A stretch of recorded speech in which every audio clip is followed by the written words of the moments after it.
नमस्कार. स्वागत आहे तुमचं आपल्या यूट्यूब चॅनल सोनाली रेसिपीजमध्ये. तर आजची खास रेसिपी आज आपण बनवणार आहे. वरून एकदम कुरकुरीत, आतून एकदम सॉफ्ट असणारे monsoon special crispy potato nuggets. खूपच सोपी आणि चविष्ट झटपटीत तयार होणारी रेसिपी आहे. चला तर मग या रेसिपीसाठी लागणारे संपूर्ण साहित्य व कृती पाहून घेऊ. क्रिस्पी पटॅटो नगेट्स बनवण्यासाठी इथे मी एका भांड्यामध्ये 3 उकडलेले बटाटे स्मॅश करून घेतले आहे. त्यामध्ये 1 वाटी कॉर्नफ्लॉवरचं पीठ टाकून 1 मोठा चमचा चिली फ्लेक्स घ्यायचा आहे. अर्धा चमचा ऑरिगॅनो टाकून 7 ते 8 काळी मिरी बारीक कुटून घ्यायची. 1 चमचा मीठ टाकून अर्धी वाटी किसलेलं चीज घालायचं आहे. त्याचबरोबर बारीक चिरलेली कोथिंबीर टाकून सर्व मिश्रण चांगलं एकजीव करून घ्यायचं. इथे आपलं पटॅटो नगेट्ससाठी लागणारं मिश्रण तयार झालं आहे. 5 मिनिटासाठी मिश्रण झाकून ठेवायचं.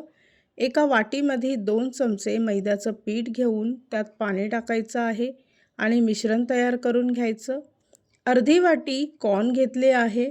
कडकडीत गरम तेलामध्ये कॉर्न चांगले तळून घ्यायचे.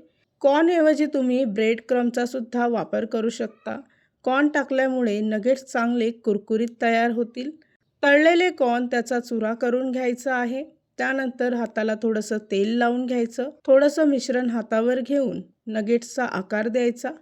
या रेसिपीसाठी लागणारे संपूर्ण साहित्य व कृती मी तुम्हाला डिस्क्रिप्शन बॉक्समध्ये दिले आहेत, तर तुम्ही तिथे जाऊन चेक करू शकता.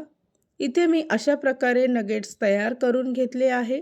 तयार केलेले पटॅटो नगेट्स मैद्याच्या मिश्रणामध्ये एकदा डीप करून घ्यायचे. त्यानंतर तळलेल्या कॉर्नमध्ये संपूर्ण बाजूने त्याची कोटिंग करून घ्यायची आहे.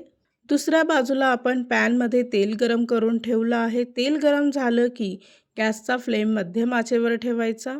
4 ते 5 नगेट्स एका वेळेस दोन्ही बाजूने गोल्डन ब्राऊन रंग होईपर्यंत चांगले कुरकुरीत तळून घ्यायचे आहे.